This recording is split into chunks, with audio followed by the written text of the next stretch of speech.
And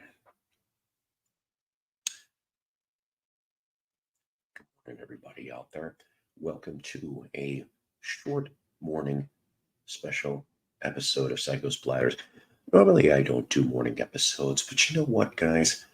I thought maybe I would try something a little different because I've had messages in the past where some people have gone off and said, sometimes I wish you'd do earlier episodes or whatever so that different people could watch or get on or whatever. And that's perfectly fine. One of our main people here is on vacay this week.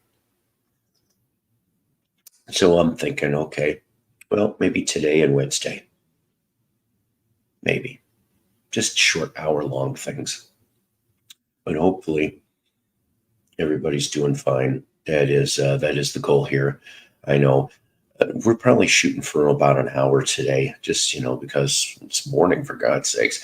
This is my second cup of coffee because remember, ladies and gentlemen, Psycho Splatters is always powered by coffee, each and every time. That is a fact. So hopefully everybody's day is, well, like I said, I know it's being a Monday and trying to get the cobwebs out of your head, right? But yeah, I have to have this stuff. This is my starting fluid, ladies and gentlemen. If I don't have this, you don't have this. I am not really a morning person too much anymore. I wish I could, I don't know, my ideal job, I know this sounds dumb, but my ideal job wouldn't start till noon. noon to 6, that's it. Needless to say, though. So let's see. I did find out something today. It has nothing to do with music, though, but I guess if you watched Saturday Night Live in the 80s, all right, it appears that Victoria Jackson, who I always thought she was cute, has inoperable cancer, and it looks like maximum she's got about 3 years to live. That is what her quote was. And she said she had a fantastic life. And like I said, I just remember that I think, what was it? She was formerly into gymnastics or something like that. Because boy, she really could just bend and stretch. I didn't sound right, but I know what I'm talking about on this. But yeah, I mean, it's kind of sad. I like, I've always liked SNL. All right. And I remember, I'm surprised, Dad, that my parents let me watch that first episode back in October 11th, 1975, for you old people like me. I just turned 8 and I'm watching this thing for the first time. And this is when I start to know comedy, I guess, if you will. I mean, outside of cartoons and stuff like that, and Three Stooges and Laurel and Hardy, Abbott and Costello. Martin Lewis, I was never a big fan of. I liked Martin, just never liked Jerry. But needless to say, we did not know that SNL would be huge those 5 years. The first 5 years were the best years, at least as far as for the original stuff, right? And now I guess they're making a movie. I think it's coming out actually October 11th, the Saturday Night Live movie, which I'm like, why? But you know what? I'll be curious to see their take on it. I heard rumors that the surviving original cast are maybe making cameos in the movie, as other people or something, And I'm just like, well, if that's the case, that's kind of funny too, in a way. And it's like spot the SNLer. Yes, I did alert the VC Justice League. I do not expect very much, considering, yeah, I know it's 8 in the morning. Normally it's 3, 4, 5 in the afternoon is when I normally. Hi, how you doing? Oh, you just got to work. That's all good. And listen, thank you very much, Nick. Like I said, very good guy here. Huh? Yeah, yeah. Very good guy, and always welcome on the show. That is for sure.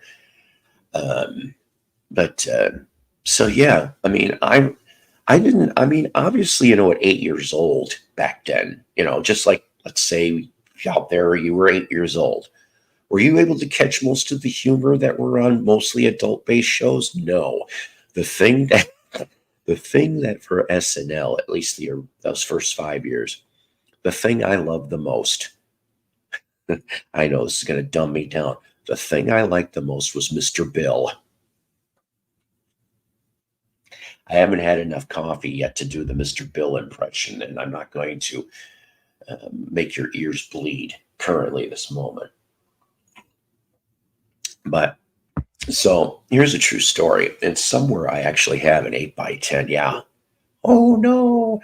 They made a dog toy. Dad. Yeah, they made a dog toy. On Here Comes Mr. Bill's dog. Spot. Yay, Spot. And of course, Mr. Hands, he was, I don't know, he was Mr. Hands. You couldn't completely trust him. And of course, Sluggo, that bastard, Mr. Sluggo. But so here's the nerd I was, like 8, 9 years old. Okay. I wrote to Mr. Bill. Now, I know I'm not that stupid. I understand Mr. Bill is a clay thing, but the creator was Walt. I can't remember his fucking name, like his last name, but it was Walt something. Okay. And so I wrote a nice letter I just said to the creators of Mr. Bill.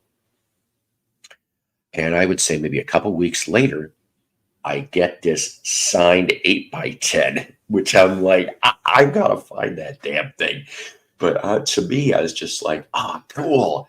I said, hey, Bob, look what's in the mail. I used to torture my parents and the mail lady and all that other stuff because I was this kid from about, 8, 9 years old to maybe about 12, 13. I found books on autographs. I found celebrity addresses. I started mailing things like crazy. I did. One of these days, I had to pull out the binder and just show you guys some of the responses that I got. Some I think was legit. Okay, this makes sense. Hang on a minute. Here comes Mr. Bill's dog. But so I used to torture my landlady. Well, not my landlady, excuse me, my mail lady and my mother. I'm working on second cup. Do you drink Wilkins coffee? No. I tripped down a rabbit hole because I'm reading a book on Jim Henson. It's actually a pretty good read. I'll have to show you who wrote it. Excuse me a minute.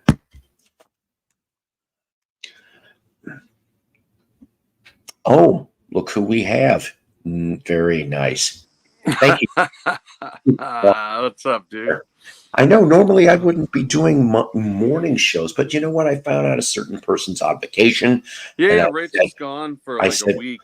Oh, hi. Oh, now you're going to show up, huh? Now Toby Tobin shows up.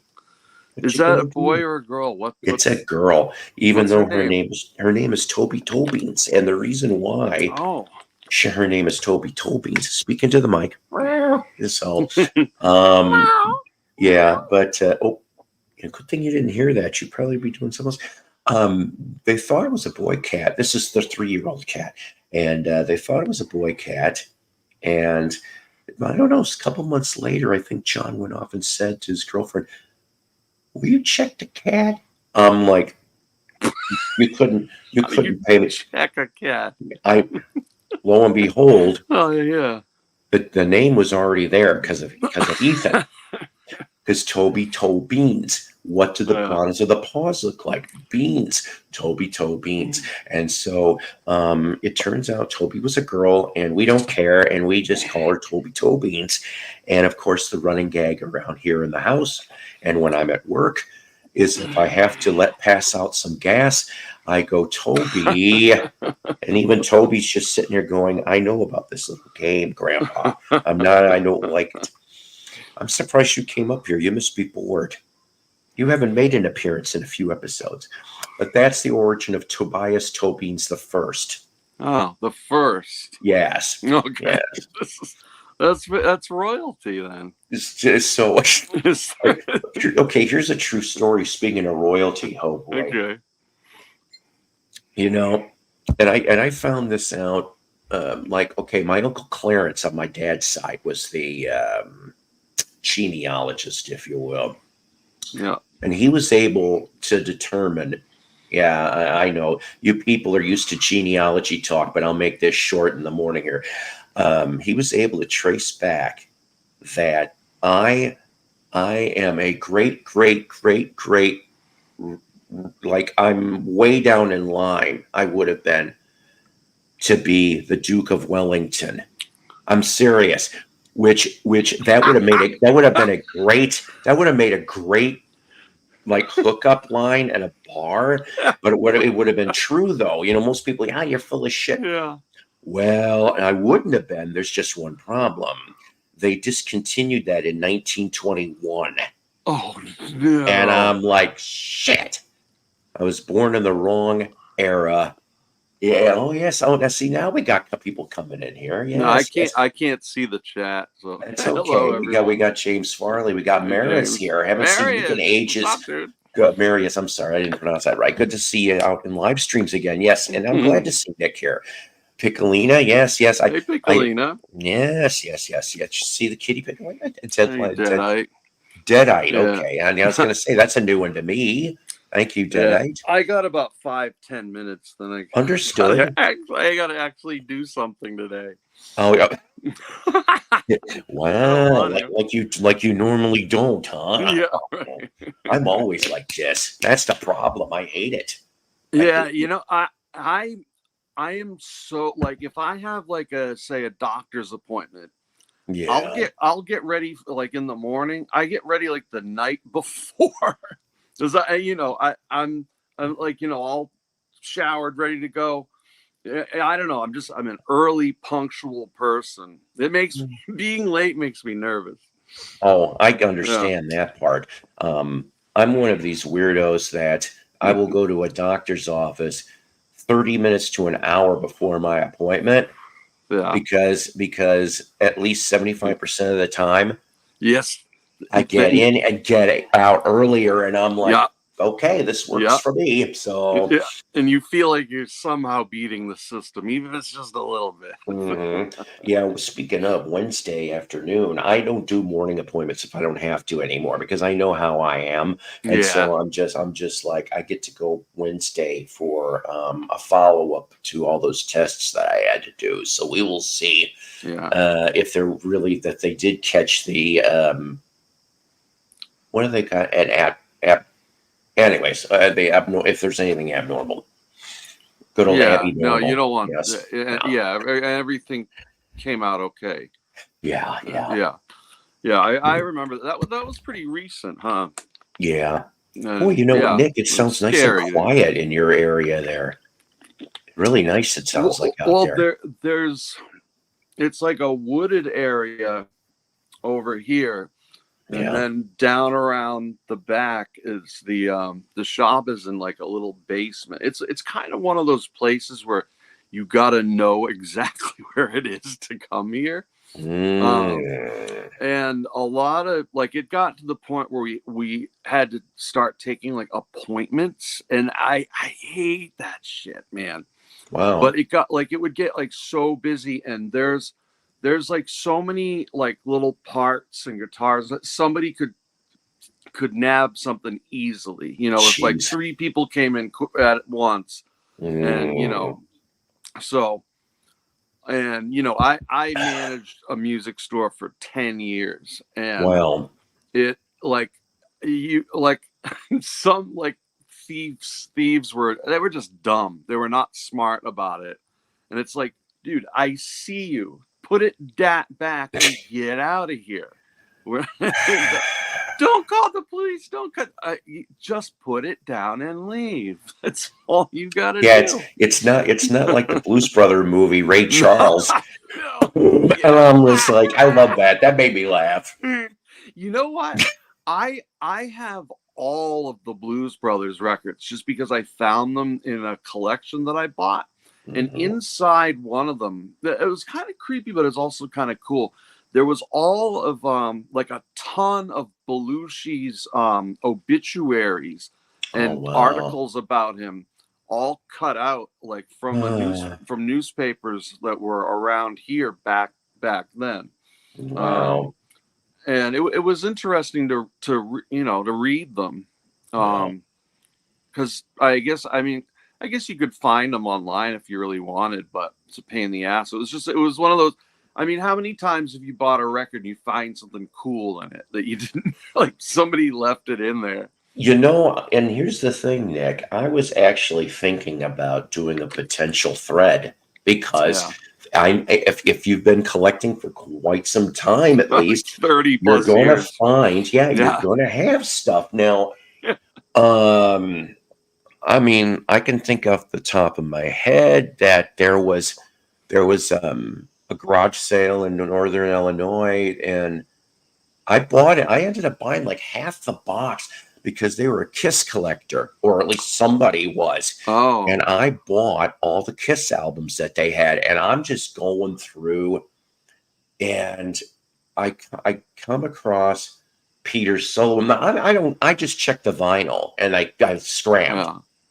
So I get home and I'm looking, and I'm like, I was in here, and I'm like, shh, and all these cut pictures from look like Circus magazine, Oh, and uh, nice. and there's I'm on Peter Chris. So somebody really was into Peter. I'm like, okay, Yeah. fine. That didn't sound right, but I know where I'm going on that. And then I have a copy of Styx's Grand Illusion, Yeah. and same thing. And I'm looking, I'm like, what the hell? And I'm pulling cut stuff from Styx, but also there is the quarter page ad for the gig that I'm Oh, assuming that the no person went way. to. Yeah, and I'm going, wow, it was California, I think. So somebody in Cali, so this was somebody from there. Then I'm like going, It was the wow. real newspaper for Peter Chris to go No, like. no, no, no, Uh, Styx.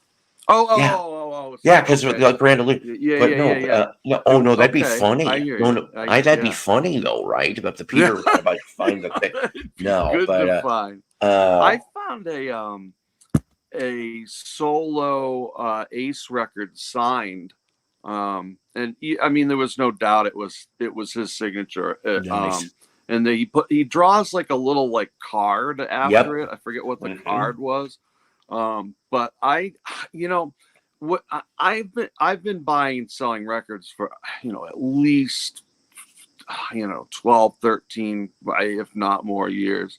Hmm. And when I look back to even records that I sold like 10 years and what they're going for now, you kind of go like, oh, but there's no way you could have seen this explosion Exactly. of there. No way did I see that. Exactly. And that could Never. be any hobby. That could be Yeah. any hobby, and it's going to be like that. Yeah. Okay. I don't know what else you maybe collected when you were younger, when you were a kid or whatever. Like, Mm. but for me, baseball cards, Oh yeah. Yeah. records, of course, comic books. I was an avid comic book collector for 20 years. Yeah. Okay. I mean, all autographs, political memorabilia. I had like about 6, 7 collections going at once when I was like till almost. I think by the time I got to like junior year in high school, I whittled it down to like about three hobbies, and I'm like, I can never say I was never bored. Okay, I can't Yeah. say that. But let's see what else. A $5 bill. I found a $5 bill once. I found Steeds and Stems. Oh yeah, Um, yeah. I found plenty of uh, those in gatefolds. They always fall yes, out. Yeah. yes. Let's see what else. I found one of these days. I've got a.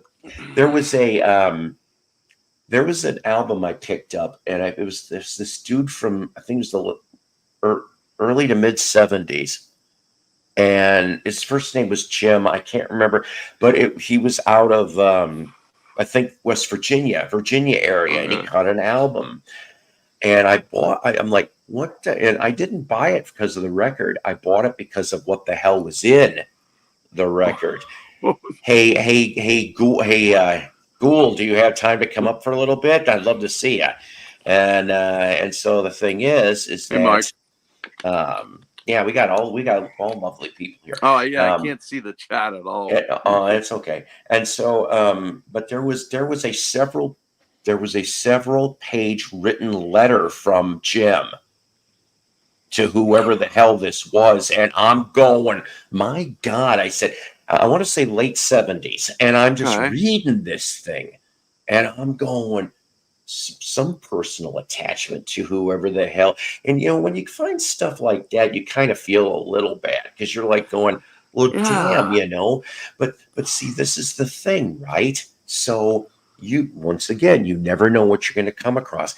I've said before in some of the videos I've done, I don't know how many dead man or dead ladies record collections I've come across, and they're like, well, this was so and so's, and I'm like, and I meant what I said. There was two big ones: the heavy metal collection from the grandkid, and then I had a coworker. The husband died. I'm telling you, I think me and him would have been like this because Yeah. of all of our musical interests. And they were born and raised in the similar area to me in Northwest Illinois. They got to see some of the cool shows, though. Some of the garage band shows of the '60s. Okay, and what was it? One of the things she told me something about because most of the time they hung around the Cellar, which was a very big place. It used to be, get this, it used to be an Illinois Bell Telephone Company building. That's what the Cellar turned into by the mid '60s. You had the Shadows of Night, you had Buckingham's, you had Flock, you had any band that was imaginable in the Chicagoland area came right through here. Ides of March, all of them, and then there was smaller clubs. There was they had a lot of big teen clubs in the late '60s, early '70s in Chi-Town area. Okay, so they found out, and I wish she was alive to tell the story. She passed away, unfortunately, in the last year. Really bad cancer, but I remember her telling me a story that her and her boyfriend, who she ended up married, they went to this barn. The venue was in a barn, Algonquin, Illinois. And if you knew Algonquin back in the '60s, it was mostly farmland. But who did they have in this damn place but the Who in '68? Wow. And awesome. I'm sitting here and I am going, oh my God, I wish. And yeah, so I mean, they were telling me all kinds of cool stories. But when I come across this dead people stuff, I kind of feel bad. Well, sort of the same thing for signed books. Now, I collect some, but I flip others, through my kid. He's got an eBay thing. Yeah. And just some of the when I get to the personalized ones, and they're selling these things for like 50 cents, $1, $2. And why bother? Well, that's the thing. Okay, now I've held on to this book.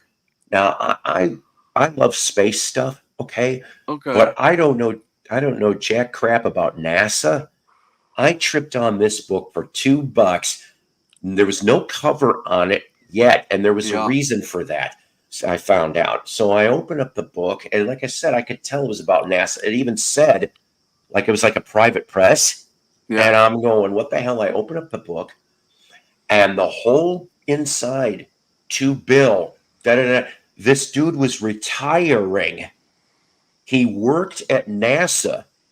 And I tried to figure out an autograph or two, and the best I could get was they were engineers, were in NASA for some of the projects. Wow. That got to, like, one of them ended up working on the space shuttle. I'm going, what the hell did I just find? Well, it turned out that, like I told you, this was private press. A year or two later, they make the book public. and they sell it through, like, I don't know, the visitor center when you Okay. go to see them. So Yeah. I'm just like, what did I trip on here? Yeah. And I'm like, Bill seemed to lead a, maybe he thought it was a boring life. Yeah, I was an engineer or whatever for decades for NASA. And I'm like, well, no, that's actually could be some interesting shit. Yeah, it I mean, absolutely is. I'm not going to lie. I wouldn't have wanted to be one of the mission controls for Challenger No, I think or Paul Baraka P. Dub does stuff like that. no kidding. I did Yeah, I not think. know Yeah. that. I'm not. I ain't competing, but I figured Well, I he's figured not what even the there. hell on Yeah. vacation, and yeah, whatever for just for a little while. I figure Yeah. an hour or so, just to try to wake up the morning. Um, but yeah, so you've So, got. Yes, I'm sorry. Go ahead. what'd you find out about the book? Did you find out any like information Still about the looking people? for it. I'm Oh, still okay. looking for information for it because I'm not going to let it go Yeah. until now. Right. The coolest book. I wish it was signed. Oh my God. But, if something looks interesting and it's cheap, I'll snap it up. Yeah. And so this goes back about a year or two ago. We have a used bookstore here in town, Friends of the Library. That's what it's called Yeah. because all the money goes back to the library. So Okay. I'm pulling through the new stuff and it's way off in the corner of the whole place, almost by itself. And I'm looking through because I always checked, I used to go like every week, every other week. And I'm looking through and I'm like, there's this super thin book. And I pull this thing. I really wish I had it to show you guys because this would be interesting. So I pull this thin book out and it's just, you could tell it was hardbound. It was private press. Yeah. And it said My Brother Joe by Here, John explain. F. Kennedy. Now I'm going, what? I don't even know anything. So I open it up, and that's how I figured out this was a private press, 1946. So this was just after World War II, Wow. Yeah. because Yeah. his brother Joe died Yeah. in World War II. Hmm. And so I'm going, and it said it was a Chicago publishing company because his dad, I think it was Joe Sr., he was a big bootlegger in Chicago. He's the one that created and made the Merchandise Mart, which is a very huge building in Chicago. Okay. So he had Chicago ties, and I'm going, this has got to be something. So, like I said, this is a year or two. It took a mystery here to get this all figured out. Yeah. So I went to this person that bought and sold books, and they're like, we're not really. And then for some reason, the lady assistant ran out before I got in my car and said, well, my boss went off and said, how about 75 for the Kennedy book? And I'm going, as soon as she said that, I'm going, Oh, it's no, I worth think I'm going to way hang more. on to this but thank you for the offer. So my kid, I told you, does the eBay thing, Yeah. and Yeah. he does research. He does the best Yeah. he can. So I'm like, son, I tried looking this up. I found out there was 2 versions of the book, but I'm not sure what version I've got. Yeah. Let's see what we can do with it. Go off. He goes to sell it. I'd say not even a week goes by. My kid goes off and goes, Dad, you're not going to believe this. And I'm like, what? He goes, that JFK book, we got 450 Oh no. for that Yeah. Kennedy book. That's $450. nuts. And I'm going, what the hell? And then he tells me the story. Now we don't really know exactly who bought it, but based on the communication from the eBay buyer to my son, it was either a senator or somebody that worked in the senator's office in Washington, D.C. Yeah. And that book, which they were looking for a very long time, was going to go into some type of museum. Oh wow. And I am Okay. well, there's 2 versions Yeah. of this book, and there's barely any difference. But the first version can go up to $750, I guess. Yeah. The Yeah. second version can go, I'm not kidding, like $4,000 or $5,000. Oh But Jesus. so how much did Psycho pay? $1 for that book. You see, I Nice. wish. Yes. Nice. I wish. Nice. Yeah. One of the coolest things I found, I think, was a copy of the Jazz Singer, and Oh, it had Neil Diamond's autograph like huge on the front of it, and it was in like a silver Sharpie or something. And I immediately thought, look, I've heard Stephen Schnee talk about him forever. So I sent it off to him, and it's some things you just got to find a home for. right. But so I sent it to Steven, and he, because I guess he and his mom really loved Neil Diamond, and That's but cool. yeah, I gotta go, dude. I gotta do some kind of work, Work. or yeah, Yes, maybe, yes, yes. yeah. I'll get to it. Gotta get I'll some leave you. I'll coffee leave you going with. I'll first. leave you with Yeah. this one, Nick. So Okay. So a buddy of mine worked in vintage stock. His name was Grant. Very cool dude. He's the one that introduced me to. Oh my Mac. Oh God, what's his name? He's a newer artist, and I like some of his stuff. But he was going through all of these albums. Like there was like somewhere between 50 and 100 hard rock albums came through. Oh, I nice. ended up getting probably about at least a third of this stuff. Okay, so I have it. But he goes, Paul, you're not going to believe what I found out of all of this, and I'm buying it, and I'm like, well, what is it? Black Sabbath's Paranoid gatefold. Opens the Nice. gatefold, and it's got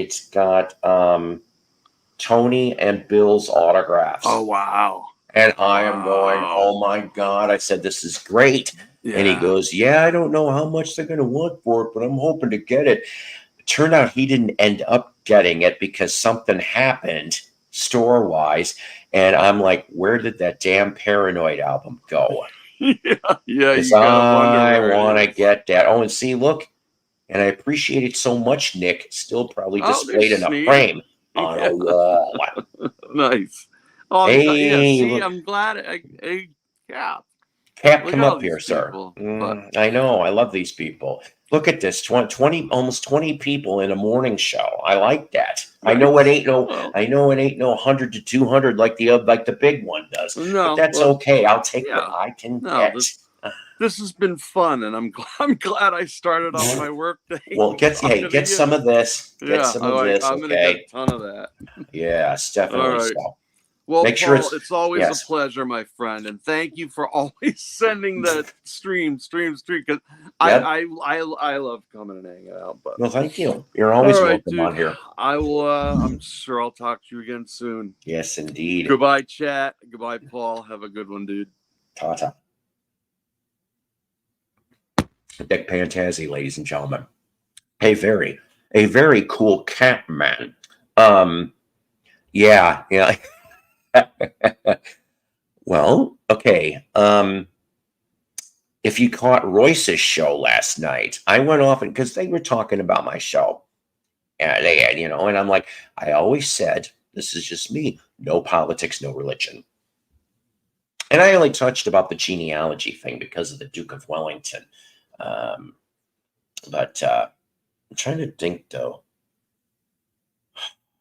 Oh, God, what the hell is his name? Oh, God. Supposedly, though, I can't remember his damn name. I may be related to a signer of the Declaration of Independence. Seriously. Just can't remember the name right now. I've got papers. Anyway, where are your papers? But yeah, so everybody's all good. Let me get another cup of coffee, and then I'll explain. You know what? Will you guys give me a minute, and I'll go get that binder? Do you want to see the binder? I'll show you that, but just give me a minute. Yeah, I had. I hope I don't get that at the follow-up. I hate those things, but I'm going to be 57 next month, and it's like, in fact, what was it last year? This is TMI for you people. I'm sorry. Last year I had the colonoscopy, but they said because they found stuff, now it's like once every 5 years, I think I got to go now. So give me a second. Yes, Nick is a very cool cat, man. Um, so yeah, I mean, Spalding, if you want to come up on here, or anybody wants to come up on here, here's the link. But let me go get a cup of coffee, and I'll get that binder so I can show you some of the autographs that I have got over the years, and I'll tell you some short stories. How about that? I don't think I've ever done this before, so sit tight.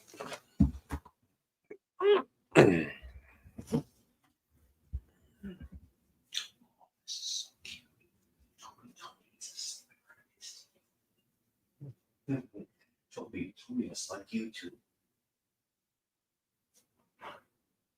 And I'll tell you, Toby doesn't always go to everybody. That's what John was saying. She does not. That's what John was saying the other day before the show. Huh? That's what John was saying the day before the show. Yeah. It took her 2 days for her to like fall in love with me. And I'm kidding.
Anyways, I appreciate your patience, everybody. I thought I would go get something else as well. Yeah, yeah, I think Nick's very awesome. I do. Very much so. Okay. So I've got this, and I know you're sitting there going, "What the hell?" Well, and you're going to have to forgive me if maybe there's going to be glare, because this is a photo album that you can stick the photos and shit, and I probably should never have put these in a photo album, due to I'm not sure how difficult they may be to be removed. I've got a lot of different various autographs, mostly sports related, though. Okay. So if you're into sports, you're going to like some of this stuff. So the first one here in this book is Mark Grace. Now, Mark Grace, I'm telling you, one of my favorite players in the 80s. And I got to meet him. There used to be this volleyball. I mean, it was like a multi-sports complex in Palatine, Illinois. And he went there in his first year. So his rookie year, maybe second year. And, Mark was a really cool dude back then. Okay. And I got to meet him one other time. There was a grand opening of a bank in McHenry, Illinois. He showed up for that too. My God.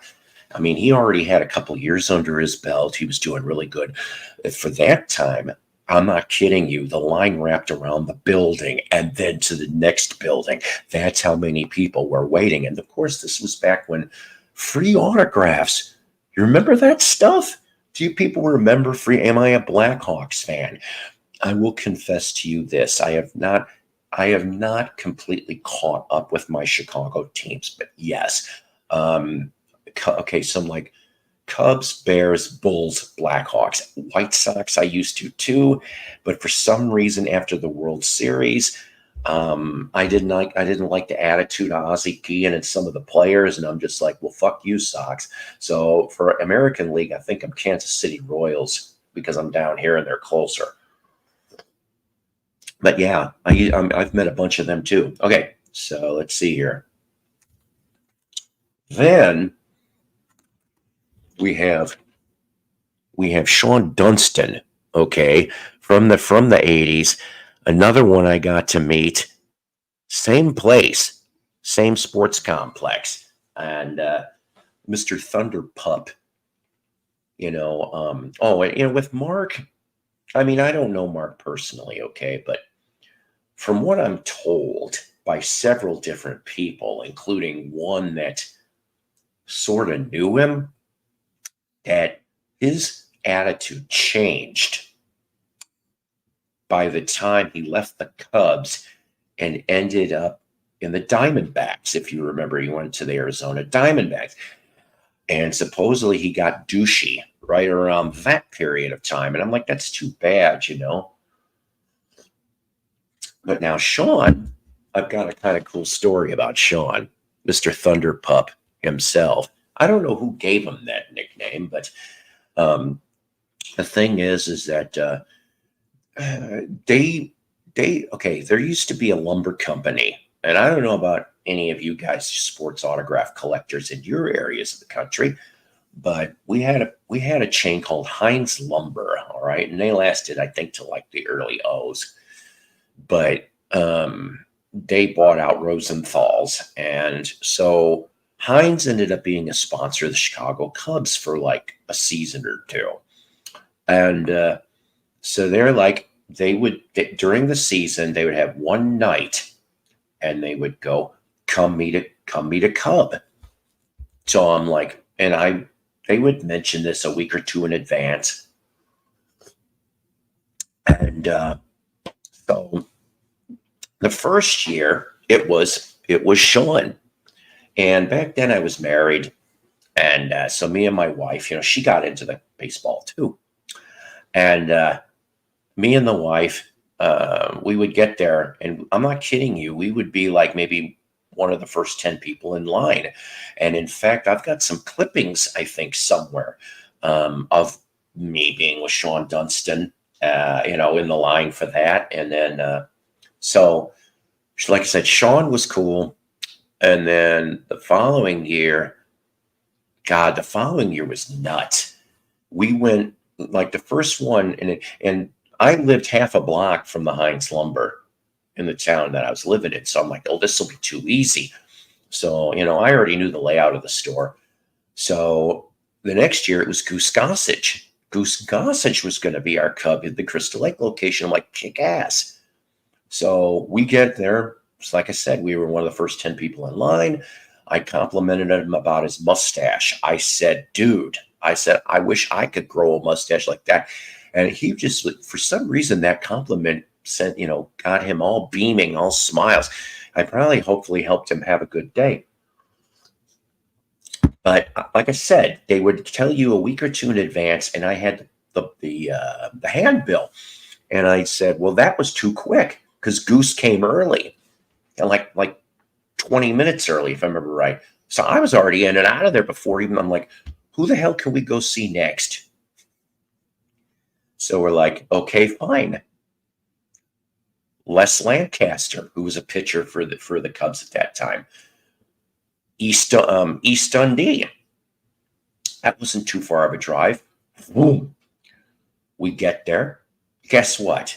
There's no line. And poor Les. There was no line. And the thing is, me and the wife go in there, and I'm not kidding you. I didn't know Les from anybody. And Les goes, oh, thank God you guys showed up. That's what he said to me and the wife. And I go, why? And Mr. Lancaster, I'm always trying. And they're like, well, why, Mr. Lancaster? And he goes off. He says, there's barely been anybody here.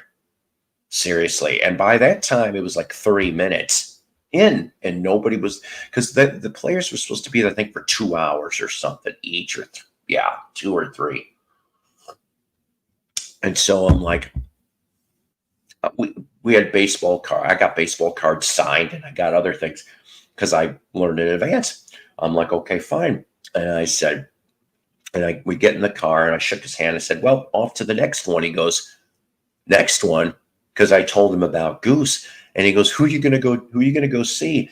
I go, well, I know this is a long shot, but Jody Davis. Jody Davis is our next one. And he goes, tell him Les said hi. And he goes, and I'll see him for practice tomorrow. And I'm like, what the hell? So we fly like a bat out of hell. And boy, oh good God, we had a hard time parking for Jody Davis. But we got in there and the line actually went pretty quick, even though I was discouraged. But I mean, I don't even think we stayed more than 15, 20 minutes until it got to be our turn. The thing is that everybody used to, like, all the women used to, like, try to kiss Jody Davis. Okay. I mean, he was a Cub from like 83 to, I can't remember what year that he got traded to the Braves, right? I'm trying this. My memory's not so good anymore. But there was a couple women trying to kiss him, and he basically fended them off. He's like, no, no, no, no, no, no, no. And I think it was because, I don't know if he had a cold or something, but he was not doing that. So we get done with meeting Jody Davis. He was nice. I told him the message that Les said, and Jody cracked up. He goes, oh, yeah, that's right. He says, that's right. I forgot practices in the morning tomorrow. See, if it wasn't for me opening my mouth. So then we jump into the car, and I'm like, okay, who's next? And I look at it, and I'm like, Rafael Palmeiro, because I knew this was going to be the last one because the time was almost up.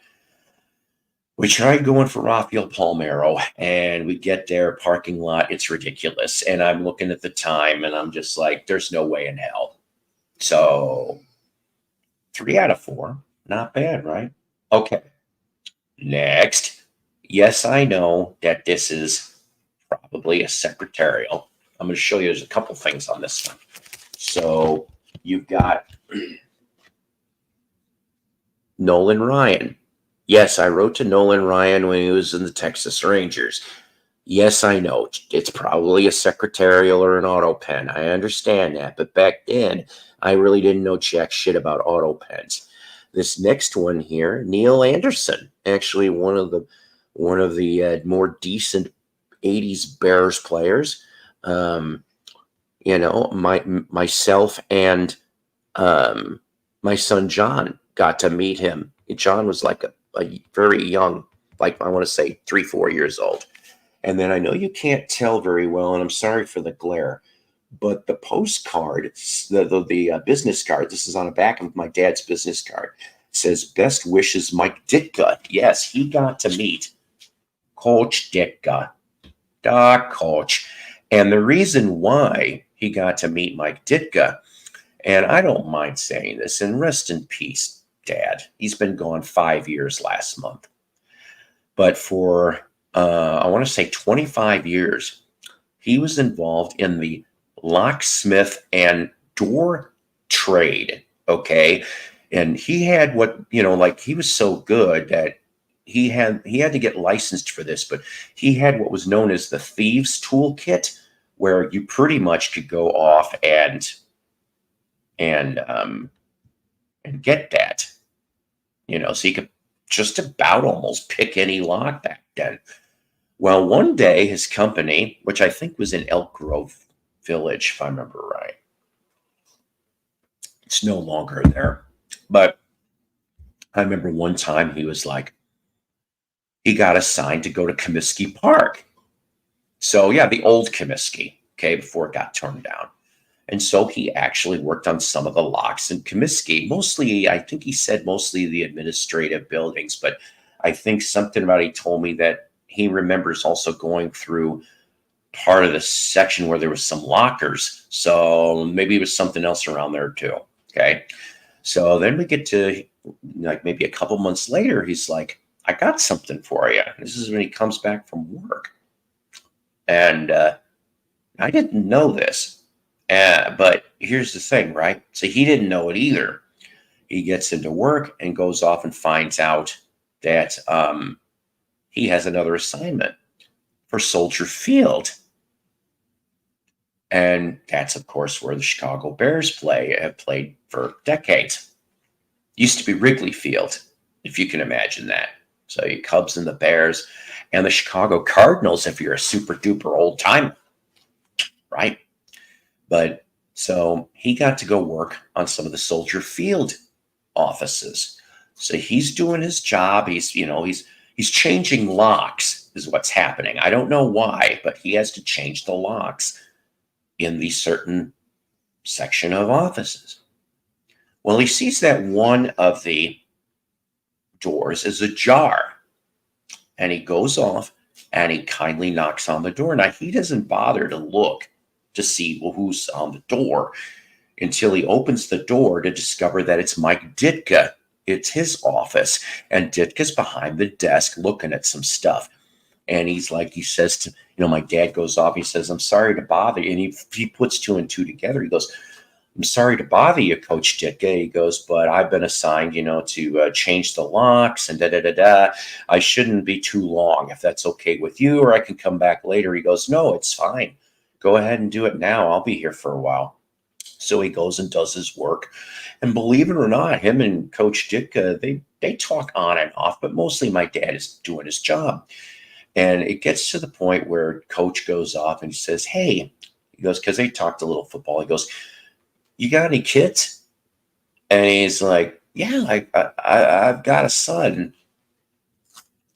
And so he goes and picks up the phone, and he's yapping to somebody, and then gets off the phone. He goes, "Well, I tried to be nice." He goes, I wanted to get your son a Walter Payton, because he talked about the Walter Payton visit that I got to meet Walter in the late 70s. And he goes, "So I don't know, unfortunately, it looks like we're out of signed Walter Paytons, but," he goes, "I do have something for you in a manila envelope. Just asked for it on the way out by the secretary." And then when my dad goes off and he's getting ready to leave, he goes, "Can I ask you for your autograph, sir, so I could give it to him?" He goes, "Most certainly." He goes, "But I don't have." So he gives him one of those business cards, and that's how I have Coach Ditka's autograph. Now, I did end up years later tripping on a collection that was formerly in a storage shed, a storage facility. And eventually I'll find all that stuff and show you guys, because I think you might be fascinated by it, because not only is it sports autographs, but it also is presidential stuff from the Bozo Circus show from the 60s, the Chicago Bozo Circus, stuff like that. But it's in a box, and I got to find it. All right. So remember I said I was an idiot kid. I didn't know any better. So I wrote letters. I wrote lots of different letters, even to government people. And at the time, this gentleman, of course, was president. Yes. Now, here's the thing. Now I realize it's not real. But back then, I'm like, oh, cool, right? Yeah, Ford was the first president. For me anyway, currently, that I tried for his autograph. I did this for a couple presidential runs. But so I have to tell you about Nixon, Richard Milhouse Nixon. I tried several times, between, I think, what is it? Your Belinda? I don't know if I'm pronouncing that right, in California, where he's got his residence. He had his library. I tried several different addresses to no avail. Not even a fake auto pen. I never got nothing from Nixon. And I also used to write to the vice presidents too. And so I wrote to Spiro. And Spiro Agnew for a while actually lived in Chicago. I want to say, I could be wrong on this, if the same building as Playboy magazine had some of their offices, but didn't get anything from them either. Now, this next one here, this could be real. I don't know. I highly doubt it, but it actually is signed to me. It says, "To Paul Pease." Don't ask me what the rest is, because it's kind of hard to read. But Ted Kennedy. Yeah, I wrote to Ted Kennedy, Mr. Chappaquiddick. And I didn't know anything about Chappaquiddick back then either. But yeah, Mr. Ted Kennedy. These next three, all right, vice presidents. I told you I send a vice president. It turns out, at least back in the day, it was easier to get an authentic vice president autograph, obviously, than it was a president autograph, because the VPs didn't have as much business there. Wolfie Baby's telling me, I got an auto pen thank you card from President Nixon for sending him, and that is pretty damn cool, Wolfie Baby. I really do think that, honestly. It almost reminds me of, and I don't know when they started this tradition, but when someone gets to be 100 years old, I am told that if you send ahead of time, that you will get, like that person, that 100-year-old will get a birthday card from the President of the United States, and it is legitimate. That is what I've heard. I don't know if that's still true. Mr. Beers. So we have here for our next examples, Walter Mondale, George Bush when he was VP, and then Dan Quayle, the one who cannot spell potato. And that's what you've got down the line here. I don't know what happened to the Bush. There looks like there's a little smudge, but this is what it looks like if you tried, or at least back then. Maybe they don't even do it now. I hope I'm not boring you guys too much. I thought maybe you'd like to see some of this stuff. And I appreciate the 18 people here. So, Dwayne says, my dad turned 94 recently. His eldest, damn. When you get really close to that, you root for them to get to 100, okay? Just like with the celebrities. I rooted for George Burns to get to 100. He did it. Did Bob Hope make it to 100, or did he pass away in the late 90s? Peter Marshall I was rooting for. He only made it to 98 and a half. I'm like, damn. Betty White, I was rooting for her to get to 100. If she didn't take that COVID booster shot, no offense, she would have lived to be 100. I'm serious. She probably would be dead by now, but I think she would have made it to 100 instead of 99 and a half. Isn't there an R&B song that says 99 and a half won't do or something? And also Larry Storch, of course, from F Troop and such. He lived to be 99 and a half also. So Dick Van Dyke, we want you to get to 100. Okay. Mel Brooks, we want you to get to 100. Norman Lear made it to 100, by the way. I'll see. There you go. Get a message from the king.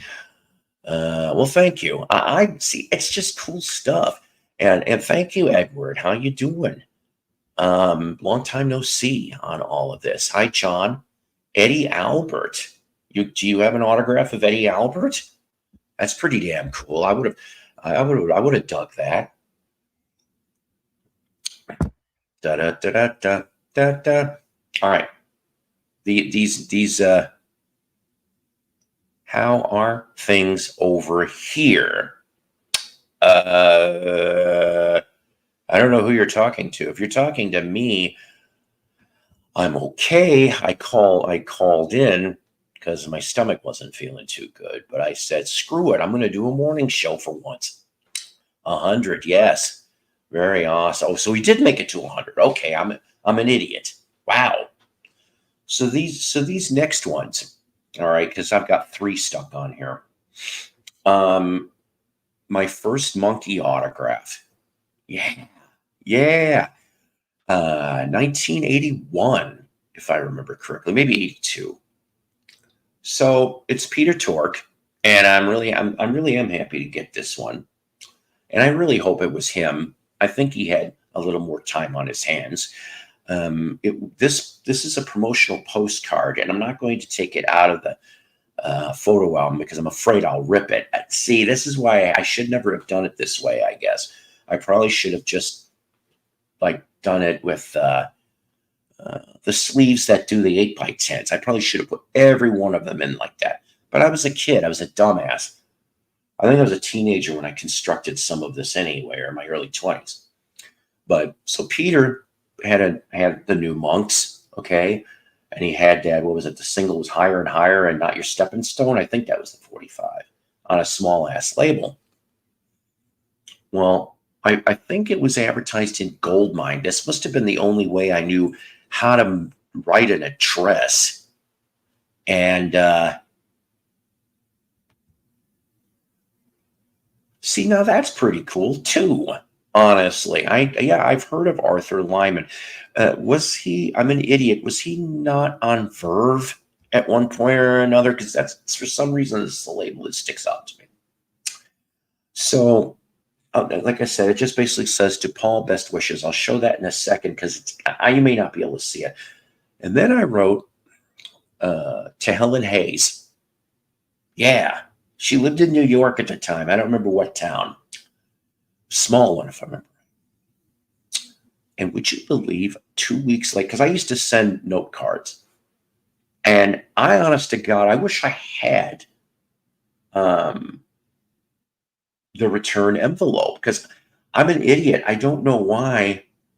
So I learned the value of self-addressed stamped envelopes will get you better responses. But I was a kid. I was an idiot. And then this one here, I'm going to show you before I tell you, because this would have made an interesting contest if I ever had a contest. Whose autograph is this? Because you people probably would be like, what the hell? So there's Peter. Okay, obviously. Helen Hayes underneath. Now, can you try to figure out who that? Yeah, look at that bunch of squiggles with the dots above Peter's. Who the hell do you think that is? Because I'm going to tell you who that is. Oh, boy. I'll give you a few seconds. I love people guessing. I wrote to this gentleman in the early 80s. All right. Yeah, that's okay. So,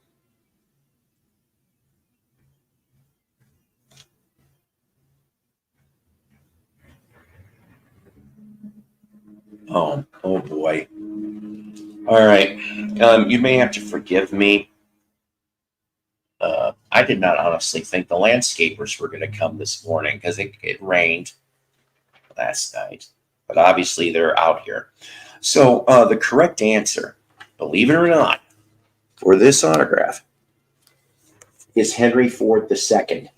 Yeah, that Henry Ford, his kid. And I'm just like, because it came, I almost wouldn't have known who the hell it was. But it was mailed from Ford with the logo and everything. All right. This next page, yes, I know it's an auto pen, okay, but I wrote to him, swing baby, you're platinum. Good old Frank Sinatra himself. Yes, I did. I love how that's how I know it's an auto pen because it says love Frank Sinatra. It's not, he would never say that. I love man. I can love people like a manly man, but still. And then these next three, I'll tell you this much here, okay? So I used to write to Nobel Peace Prize people too. Jonas Salk, the one of the people in the polio vaccine. I say one of the people because now I've heard that more people and more than Salk were involved in that. And then, and then I keep forgetting it's like a mirror image. And look at Linus Pauling's. That is some of the most beautiful signature that I have ever seen, honestly. And Linus Pauling, he got a Nobel Peace Prize for, I think, being for writing. And then Harold C. Urey, which he typed his date on it, was one of the people that helped in the creation of the atomic bomb. Yeah, and he got a piece. See, isn't that funny? He gets a Nobel Peace Prize for helping to create the atomic bomb. I mean, he did more than that. He was a scientist, but still. So, well, thank you, but I'll tell you this. It would obviously be better if some of these were real. And I understand that some of them aren't, but they're just nice to look at.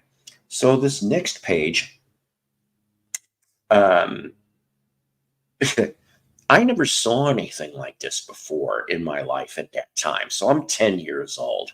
What the hell do I know? So I wrote to President Carter. Yeah, because he was the next president. Ford was done, Carter got in. And I'm just like, I just simply said, hey, blah, blah, blah, blah, blah, blah, blah, blah, blah.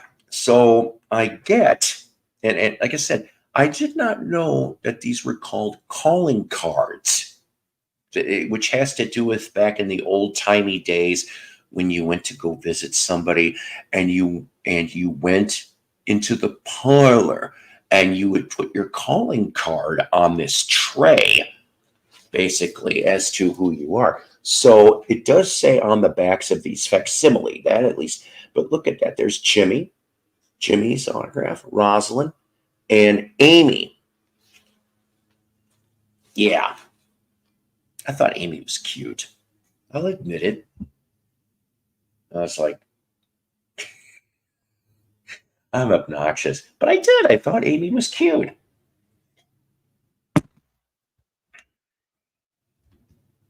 Exactly. And for you younger people out there, we're not talking about the calling cards of the 90s where you bought them from MCI and scratched off and then you could use them for your long distance. No, this is something more of a fanciful nature. Prominent businessmen, celebrities, kings and queens, etc. Which of course immediately brings me to the season 5 sketch of SNL where Garrett Morris announces Buck Henry, Lord and Lady Douchebag. Okay, this next one here is dated. He kind of spelt my name wrong a little bit. I don't know why I wrote to Edward Muskie. He was a senator, but it says to Paul, I know you can't read this too well, it says to Paul Peds, P-E-T-S-C. I'm like, well, you were close, just like you were in your chances for government. Now, this next one, who didn't love Bo Derek?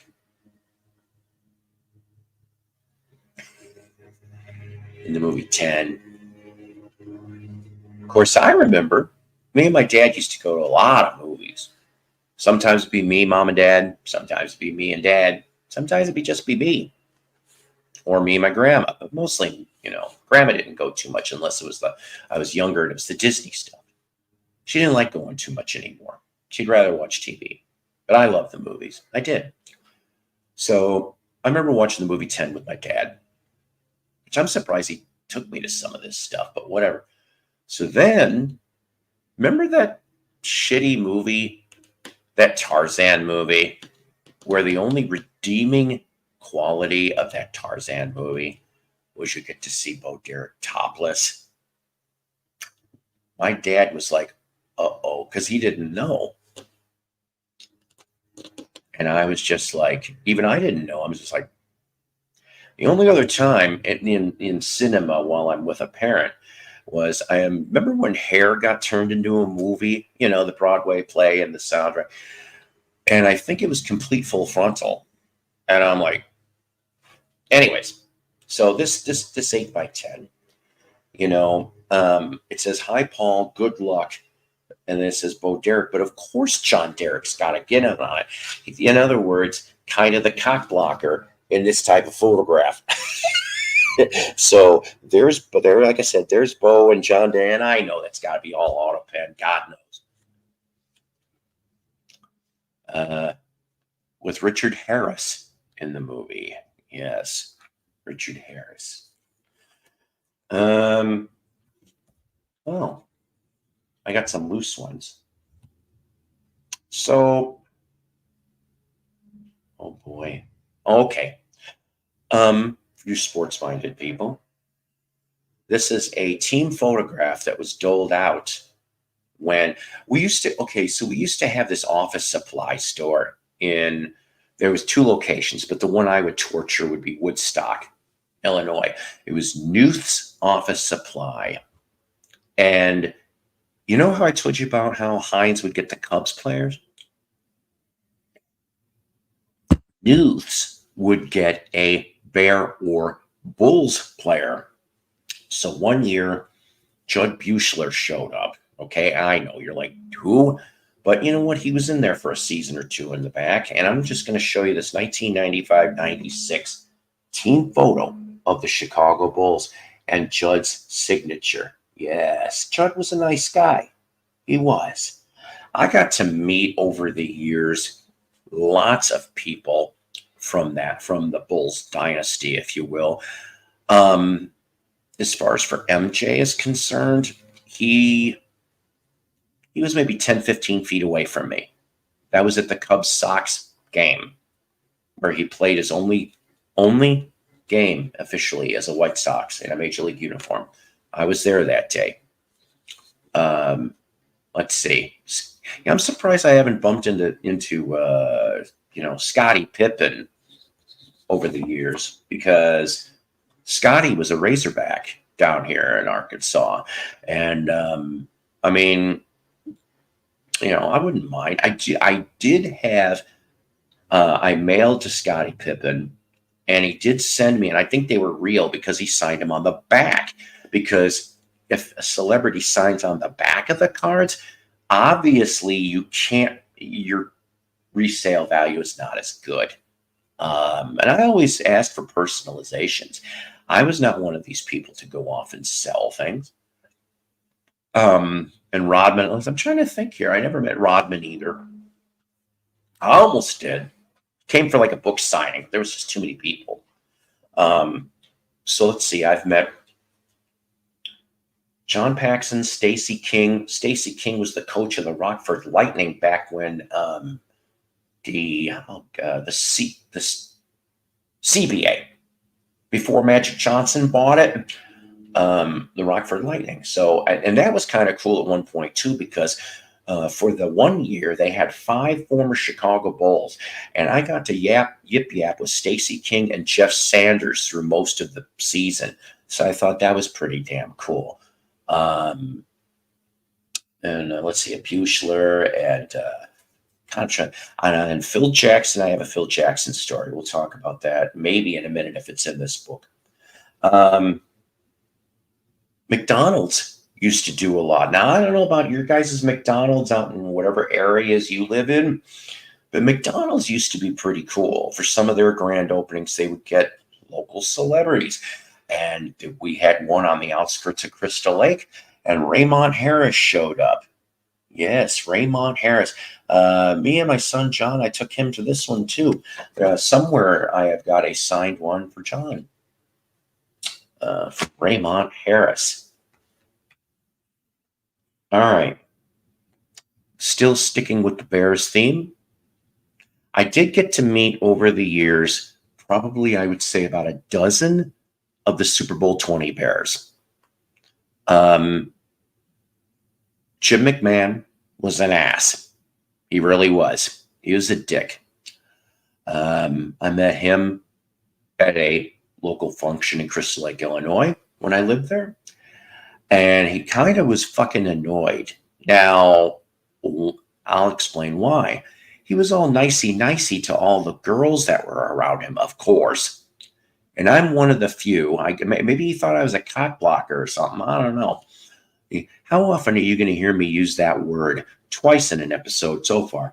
But he really just kind of treated me like crap. But he gave me the autograph. I had enough of his shit. And I tore it up in front of him. I said, I don't need this. I don't deserve that. I'm always nice and polite with my people.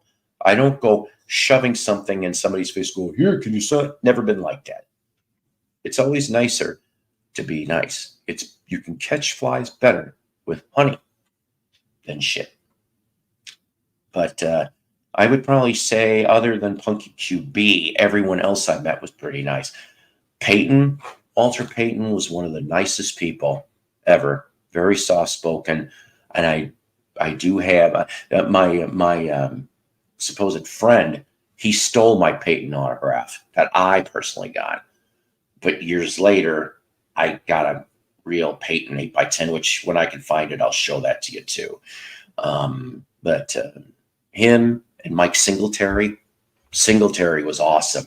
He that piercing look he would give. He did that at the show too. I have a Polaroid of me and Mike Singletary and my son at the time. I appreciate you 18 people sticking around here. Like I said, I know we kind of went off the norm here, but I guess you could say it's psycho story time. So Jay Hilgenberg, okay, is one of them. Now, I met several of them all in one sitting. They had 3 Chicago Bears showed up at a lighting store, if you know what I'm talking about. You go to a store and like the chandeliers and all kinds of lights, and they all showed up there. And Hilgi was one of them. That's how I met Steve McMichael. I actually met him there, and I met him again in the late 80s I've got Bears stuff, like I said, signed stuff in different places. But I used to go off and like get the Bears yearbooks signed if your team had a yearbook that they would sell on the magazine racks. That's how I ended up with a bunch of Bears signatures over the years. And that's how I met Steve McMichael, was actually at a charity basketball game too. Now, this next one is going to be maybe a little bit weird for some of you guys, because you're going to be like, who the hell is this that you're showing us? So I used to go and mow lawns for people for spare money. Who didn't when they were a kid, right? And but this elderly woman, she was a little flaky, and I'd say I probably did her lawn for about a year, and then I don't know, something happened behind the scenes, and I wasn't mowing the lawn anymore. I think it had something to do with a ride-on lawnmower and some relative. So that ended my little bit with that house. But the granddaughter of this lady was a television actress, a very, you want to call it B-rated, C-rated, I don't know. I looked her up, and I don't remember all of it, but I could tell you that she was in an episode of The Fall Guy. Remember that show, Lee Majors? So Bonnie Uberoth, that was her name, and she signed a photo and left it there the next time for a visit for me. I didn't even ask. So these, okay, I have 2 on this page, and then you're going to see me as a baby. I don't know why I have my baby photo of me 9 months old, but just hang on a second. So remember the Les Lancaster story I told earlier in the episode when I went to the lumber company and I saw him? So I have that to show you. And then my first celebrity encounter, 1976, the opening of the Crystal Lake Walgreens, okay? And unfortunately, the autograph over the years has been faded. But the first celebrity that I ever met was at that time Cubs third baseman Bill Madlock now. So here, so you see, look at that obnoxious, almost 9-year-old kid with Bill Madlock. That's me at 9 years old. And then you have a good laugh at the 9-month-old psycho. I had a full head of hair. I used to jokingly say I had a mustache too. But yeah.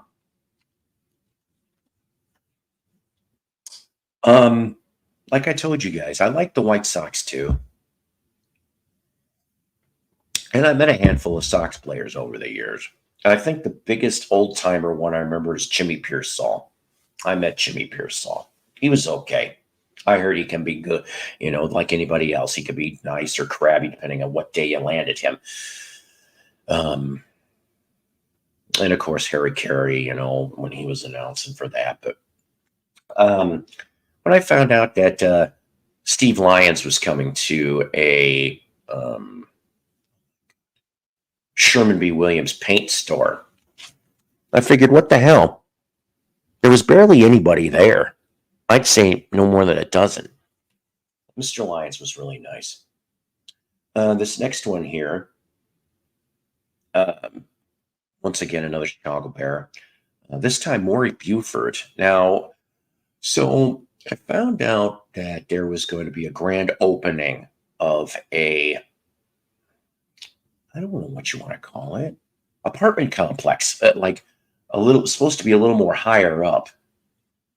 Personally, I didn't think they were that great looking years later. But that's another story. So like in McHenry, Illinois, all right, Shamrock Estates or some shit. And for the grand opening, they had Maury Buford, they had Keith Van Horn, and somebody else. So it was open to the public. So imagine by the pool, the indoor pool, here I am sipping champagne while my kid is drinking a Coke and we are yippee yapping with Maury Buford and Keith Van Horn. So this is the photo that Maury was doling out. I know it's in blue. You can't really see it very well. Oh, yeah. And Kevin Butler was there, too. One of the best field goal kickers. Seriously. They called him Butthead. I loved Butthead. I got to meet Butler probably, I'm not kidding you, about 5-6 times. It got to the point that he actually was like, hey, how you doing? And I'm like, so, he knew me by that point. I was like, cool, Now, remember I told you about Phil Jackson, okay, coach of the Chicago Bulls at the time, Bulls dynasty. Then, of course, he goes to the Lakers for you LA people and does great things there, too. Well, when we won that first championship in the Bulls, okay, I wrote him a big thank you letter. And the next thing I know, I'd say within a week, this is what I get back from the desk of Phil Jackson. Okay, on official Bulls stationery. It says, Dear Paul, thanks for the letter. Best wishes, Phil Jackson. I'm almost done here on this, guys. Trust me. I hope I'm not boring the 11 of you too much.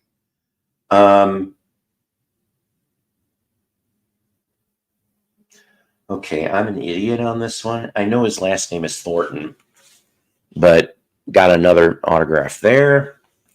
And then I think this is Van Horn getting mad at the refs. And then lastly, I guess another Maury Buford. I don't know how I ended up with that. And this concludes this autograph photo album. I look back on this stuff and, here's the thing. I loved meeting all these people. Well, most of them were met, except for that Nolan Ryan sending. And the thing is, okay, is that I'm when I was a kid, you get a different perspective when you're an adult. But I never put anybody on a pedestal. I never went off and ooh, wow. Now, I don't know. The only time I remember ever getting really nervous for some reason was the first time I met Rick Nielsen. But that was a different story. I've met him probably over the years. I met him, three times total? But this was like the first big interaction. The other two were brief. And I was just like, I guess for some reason, I was a little nervous around Rick. But other than that, I'm like, everybody else I talk to like I talk to you guys. It's like they put their pants on the same way as us. They have to go to the bathroom like us. The only difference is that particular celebrity individual is better at maybe one thing than 75% of the people out there. So to me, it's fun. It's a chase is what it is. I always tried to treat people with respect. Please, thank you. May I, Mr., Ms., Mrs. I've always been like that. And most of the time, it works. Most of the time. Sometimes when they would say no, I'd be like, well, thank you very much anyway. Stuff like that. like I said, I've had a couple rude bastards. Nolan Ryan, I swear to you, I think Nolan Ryan whispered "fuck you" to me once. This was back when he was with the Astros. And I went off and I'm like, I actually spoke up. I'm like, what did you just say? And he walked off. Will Clark was a total dick. I wasn't even going for his autograph. I was trying to help this unknown lady who really was a big Will Clark fan. She wasn't a Will Clark fan after she found out because she saw what went down. Okay. And I turned to Will and I said, and when Wills goes, I'm not signing any autographs today. And he said it loud. And and he said this in front of my face. And I said, I didn't want your goddamn autograph. I said, I was getting it for her because she was too nervous to see you. I said, and that's why. I said, and I turned around. I said, I don't want your goddamn autograph. And I turned around and I said sorry to the lady. And then the lady goes up and says, you don't have to say you're sorry to me. He's a jackass. He can go fuck himself. That's what she said. And let's see. Barry Bonds, well, at least I got to put my hand in his glove. That didn't sound right, but we've talked about that story in the past too. But I mean, other than that, I mean, like even all the musicians that I've met over the years, I don't really recall there ever being anybody that was a jerk. I really don't. I mean, I can't really count Neil Sean staying on the bus when I got to meet the rest of Journey, but that's Neil Sean. What do you expect?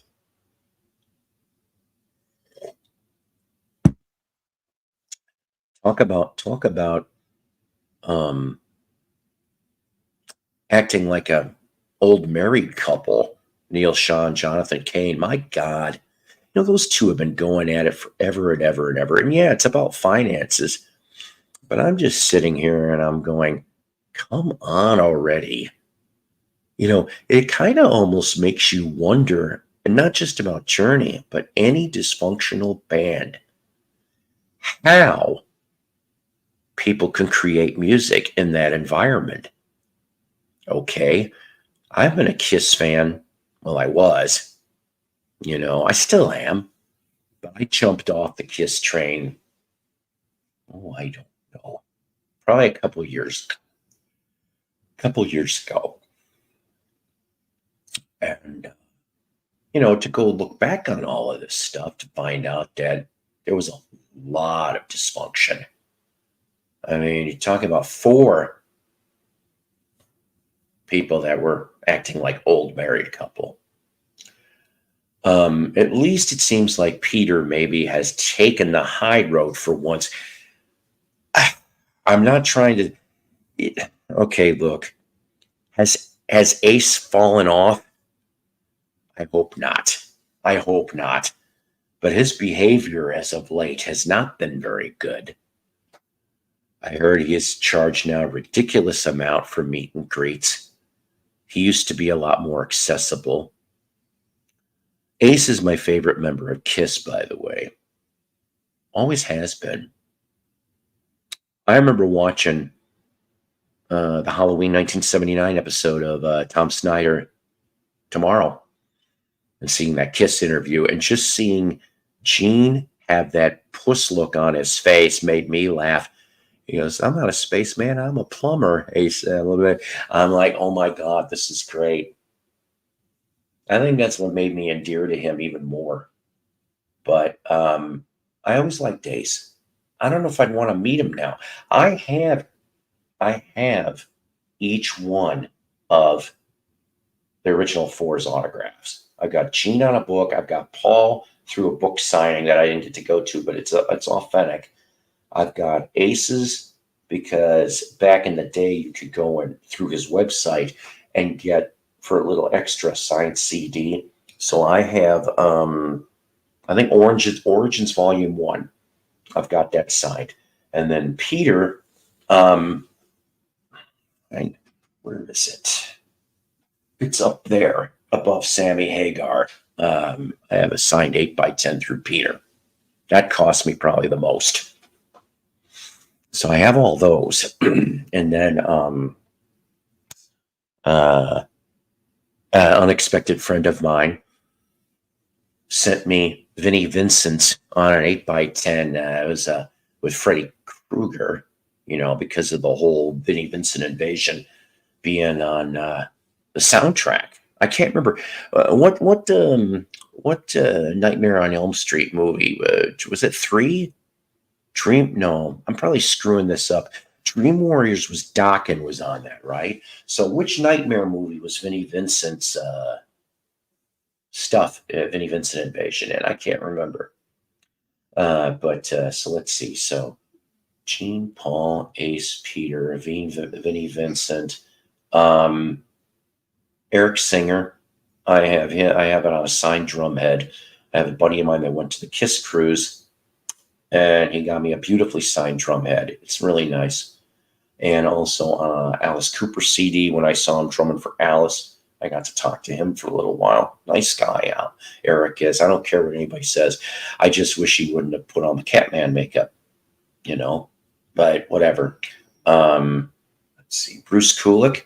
I've got his autograph on a CD along with Bob Kulick. So yeah, the only ones that I don't have, Eric Carr, Mark St. John, and Tommy Thayer. That's the only Kiss people I don't have out of everybody. So eventually maybe I'll find some examples of that. I don't know. But yeah, so it's just like the same thing with my favorite band, the Monkees. I've got individual, and not on one object. I showed you one of the Peter Tork examples. I've got Mickey on a signed album, Davey on a signed book. Do I have that? Yeah, I think I showed you guys that, the Daydream Believer book. And then Mike, through Video Ranch 3D, I got a signed Elephant Parts DVD, his first book, and the last archival release that he released before he died, with the nudie suit picture. So I have all that stuff. It's just fun. It's fun, if you get to see your favorite band in concert, obviously that's great. If you manage to meet a band member or get a pick or a drumstick or a set list, it's like the cherry on top, of the whole big concert Sunday, if you will. Just like Sunday coming up. I already know the set list for Loverboy and Sammy Hagar. 8 song for Loverboy, 21 for Sammy Hagar. And I'm shooting for getting down there for like the last song and a half for Sammy and his band. I want to get up close because hopefully I can catch a guitar pick or at least get a fist bump or a high five from somebody. That'd be pretty damn cool, I think. So we'll see. I keep trying. Ladies and gentlemen, I love you people. I know I've yapped on long enough, right, for this morning. I want to thank Nick Pantazzi for popping up here for a little while. I want to thank my audience. Believe it or not, we had like 21 people in here at one point or another. I thought I also heard somebody texted me that Norman Mazzy was doing one of these. So maybe that explains why. But I'm glad to have you people here because you people are my people. And that's how that works. Not knocking Mazzy. Just saying I love having you guys here because we can talk whatever we want to talk about, right? So I want to leave you with, I hope that you guys have a great week. I hope to too. Remember, Wednesday, we will have a Psychos Platters. I don't know what time yet. I have a doctor appointment at 1 o'clock. So I know it's not going to probably be before 4 Central Standard Time. But we will do a Psychos Platters, hopefully with the regular crew my little motley crew, if you will, my musical motley crew that you guys are all used to and we love. And everybody, take care. God bless. Rock on. Always powered by coffee each and every time. Also, coming soon in a couple weeks, season 5, Jukebox from Hell. Boy, are you people going to be rolling your eyes when you see what that first one's going to be. Bye-bye, everybody.